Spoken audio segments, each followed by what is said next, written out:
صلى عليك الله صلواتا دائما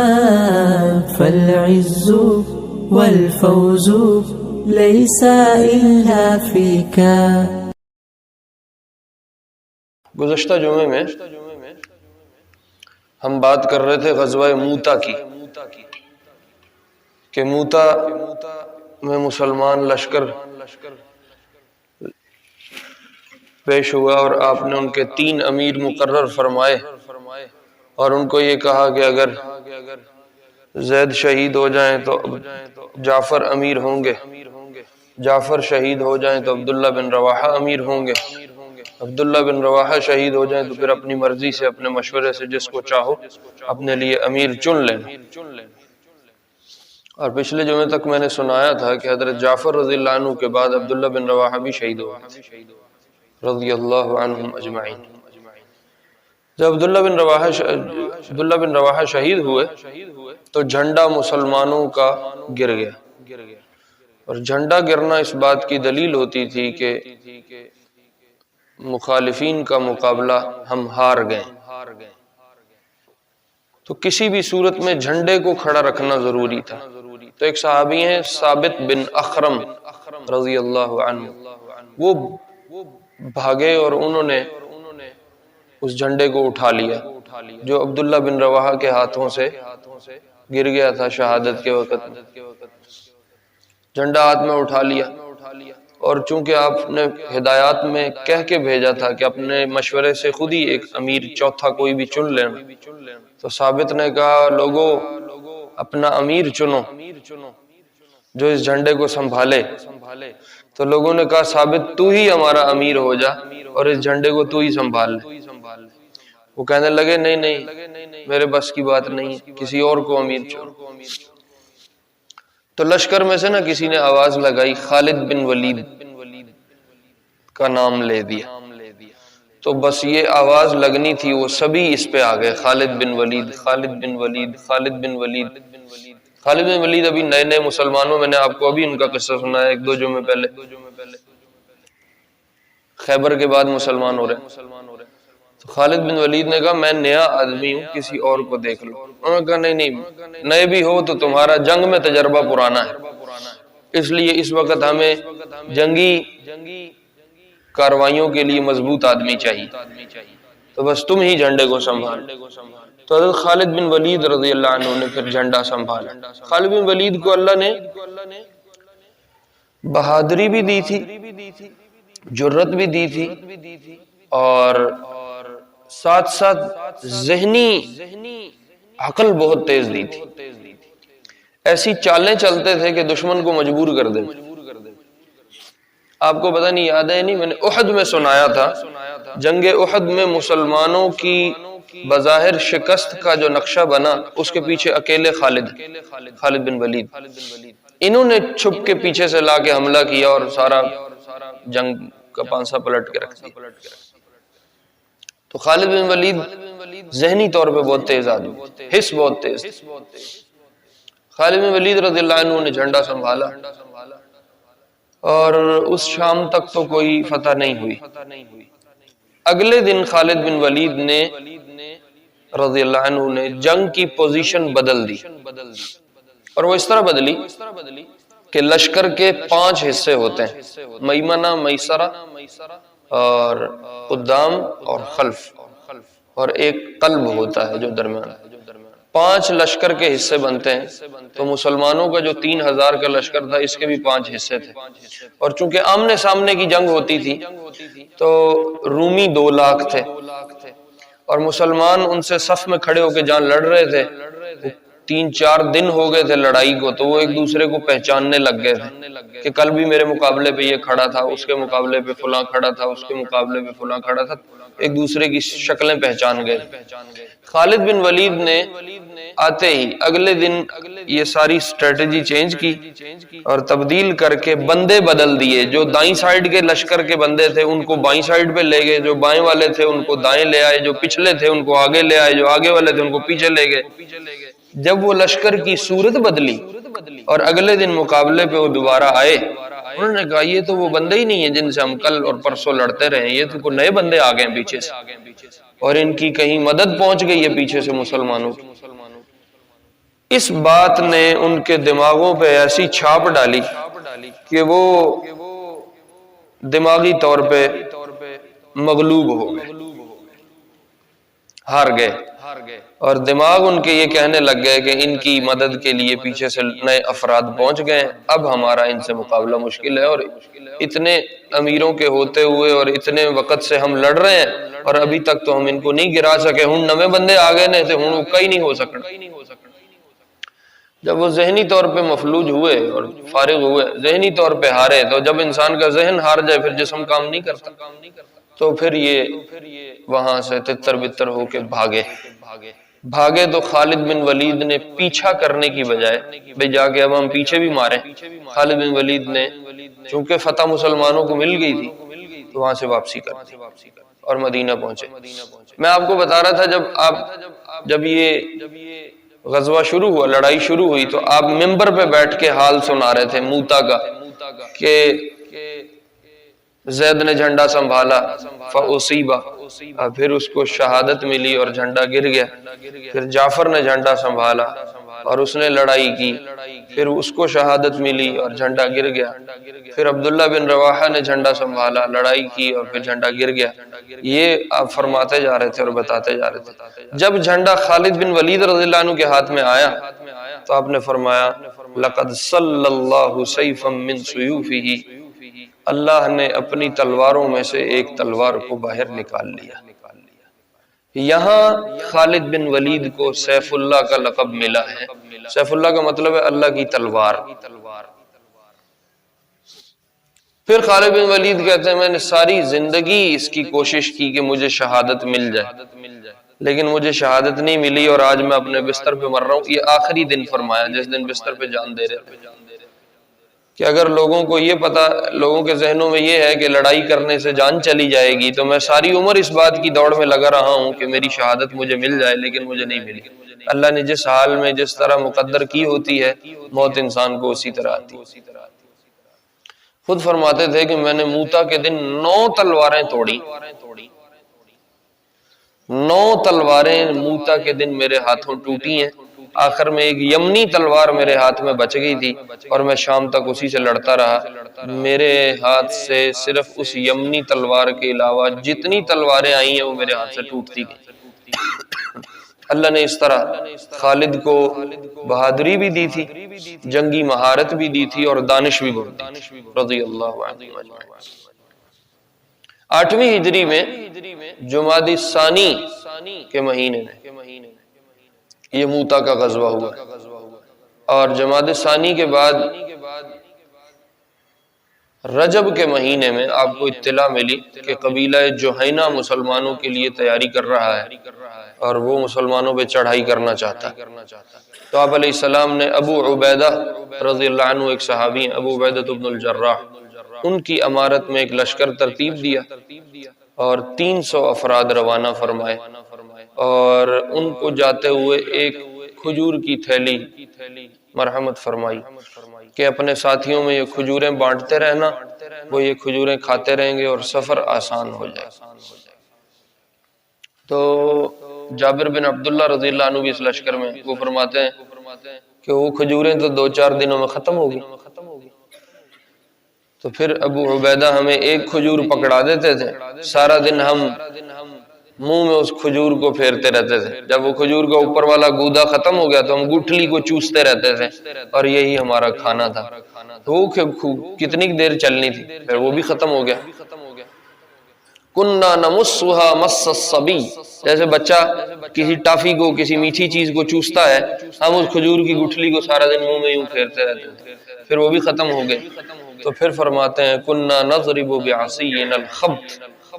پھر ہم اپنے ڈنڈوں سے درختوں کے پتے جھاڑتے تھے، وَنَبُلُّهُ بِالْمَاءِ،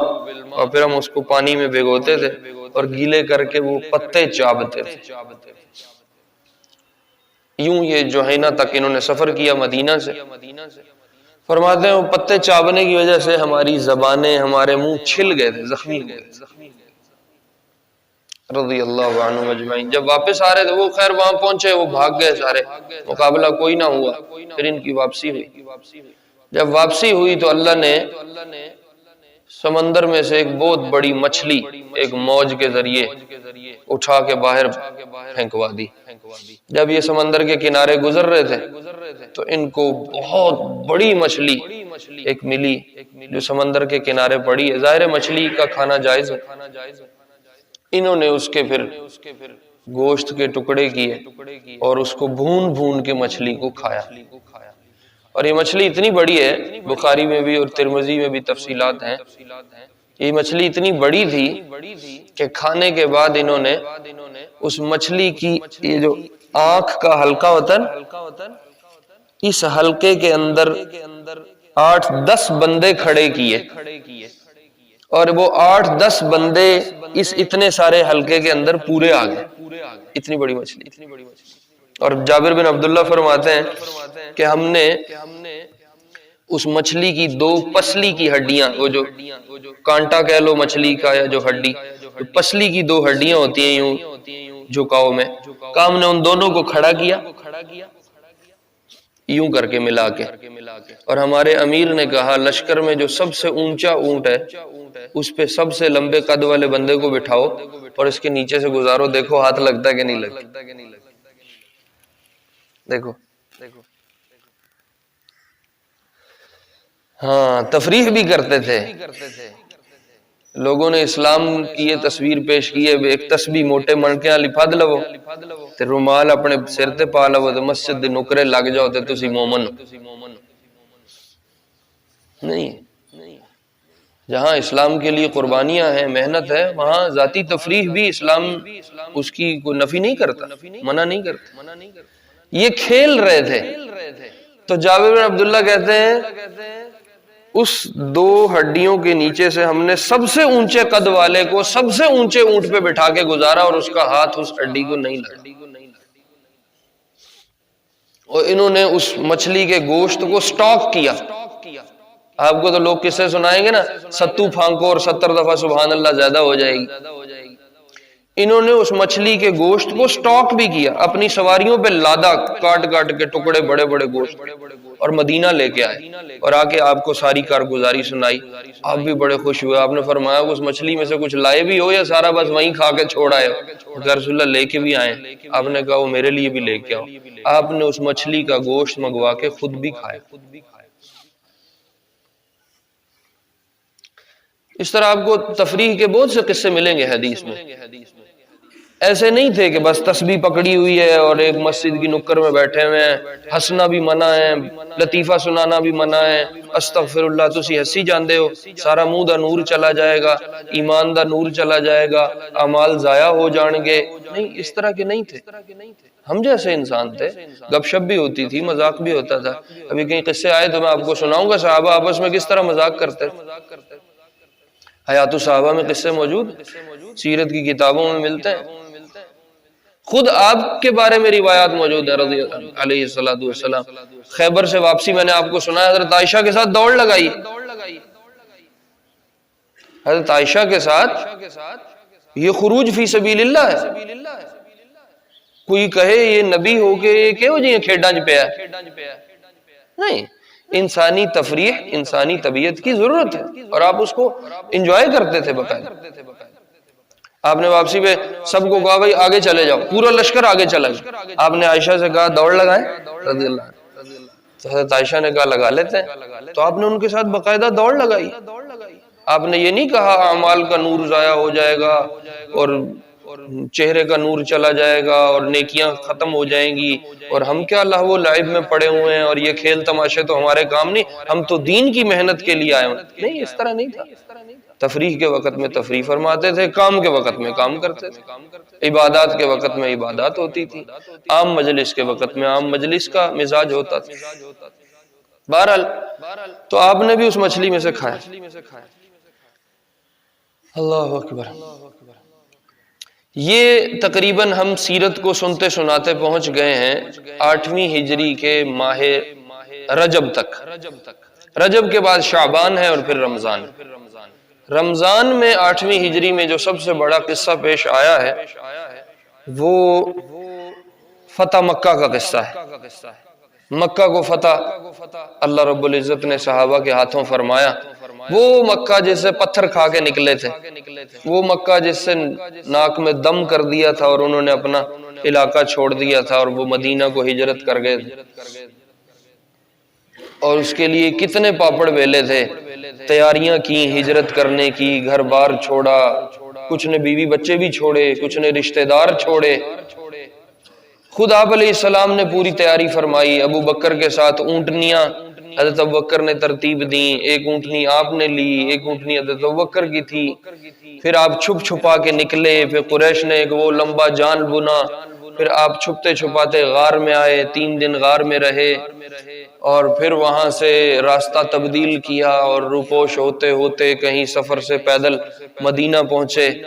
اور پھر مدینہ میں احد ہے، بدر ہے، خندق ہے، اور پتہ نہیں کتنے غزوات ہیں۔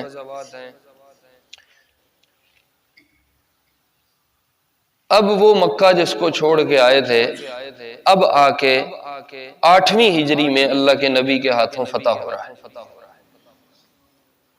ہمارے ہاں مسئلہ یہ ہے کہ ہمیں سیرت سناتا ہی کوئی نہیں، پڑھانا اداروں میں تو آپ کو پتا ہے کس طرح کا۔ اول ہمارے ہاں سیرت پڑھائی جاتی نہیں سرے سے، جو پڑھائی جاتی ہے اس کا بھی سارا اس کی ہوائی نکال دیتے ہیں، اور وہ قصوں کو صرف قصے سنا دیتے ہیں اور بچے سن کے اٹھ کے چلے جاتے ہیں۔ نہ سنانے والے کو پتا ہے میں کیا کہہ رہا ہوں، نہ سننے والے کو پتا ہے ہم کیا سن رہے ہیں۔ وہ سیرت پڑھی پڑھائی جس میں پھونک ہی نہ ہو، جس میں روح ہی نہ ہو، وہ جسم جو بغیر روح کے ہے اس کا کیا اثر ہو۔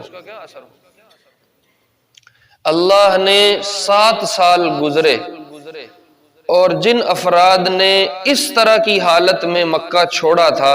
اللہ نے 7 سال بعد ہی پانسا پلٹ کے ان کو غالب کر دیا، اور جنہوں نے نکالا تھا ان کو مغلوب کر دیا۔ اچھا ایک سوال ہے، یہ اللہ پہلے دن بھی تو کر سکتے تھے، جس دن آپ نے ہجرت کی ہے اسی دن ابو جہل نو اللہ موت دے دیندا، ان کی جان چھٹ جاندی، کہانی سیدھی ہو جاتی، اور آپ مکے میں ہی رہتے اور صحابہ کو بھی چھوڑ کے جانے کی ضرورت نہ پڑتی۔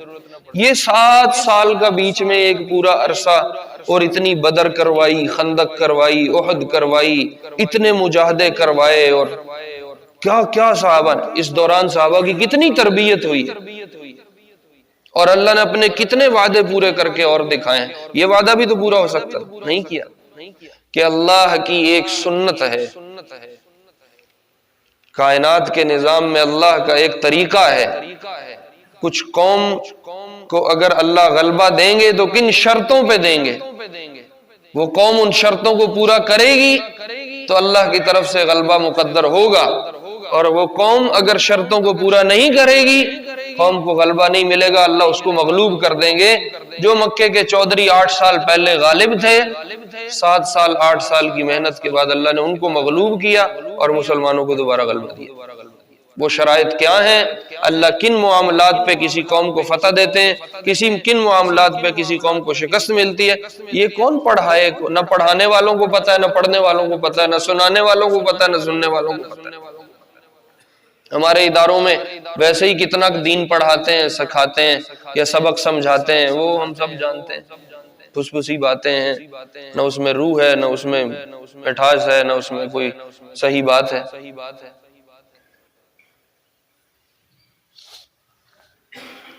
اللہ اکبر کبیرہ۔ جو قوم پتھر کھا کے نکلی تھی، 7 سال بعد اللہ نے ان کے جھنڈے لگوا دی، فتح مکہ ہو گئی رمضان کے مہینے میں، 8ویں ہجری رمضان کا مہینہ، مکہ فتح ہو گیا۔ یہ کیسے ہو گیا؟ آپ کے ذہنوں میں سوال آ رہا ہوگا کہ اب 6 ہجری میں تو حدیبیہ ہوا ہے،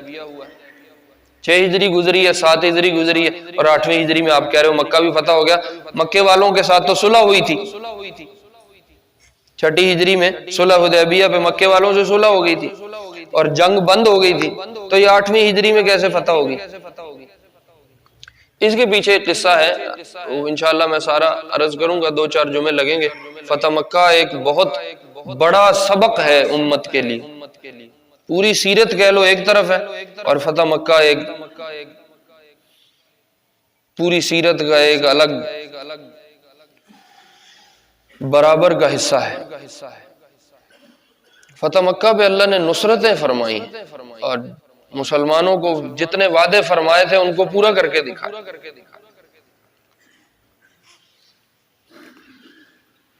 اللہ اکبر۔ صلح حدیبیہ پہ جب یہ معاہدہ ہوا تھا مسلمانوں کا اور قریش والوں کا اور مکے والوں کا کہ آپس میں ہم جنگ بند کر رہے ہیں 10 سال کے لیے، ہم امن کا معاہدہ کر رہے ہیں، تو اس امن معاہدے میں یہ بات طے ہوئی تھی کہ مسلمان اور مکے والے آپس میں نہیں لڑیں گے۔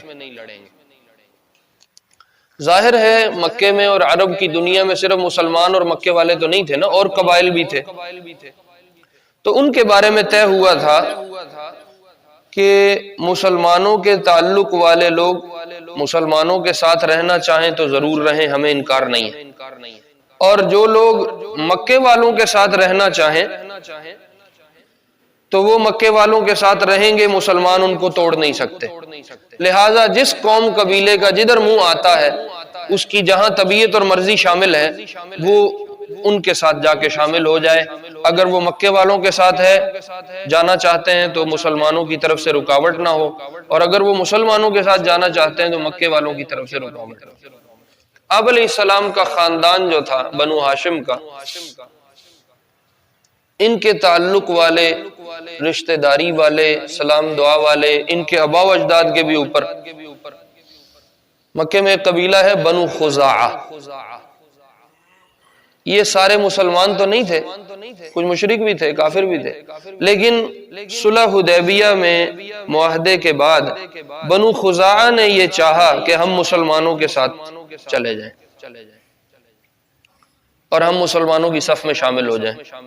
آپ نے اس کو قبول فرمایا، اور چونکہ معاہدہ ہوا تھا مکے والوں نے بھی انکار نہیں کیا، انہوں نے کہا ٹھیک ہے بنو خزاعہ اگر مسلمانوں کے ساتھ جاتے ہیں تو رہیں، کوئی حرج نہیں۔ اور ایک قبیلہ مشہور ہے بنو بکر کا، یہ بڑی بڑی ذاتیں تھیں مکے میں،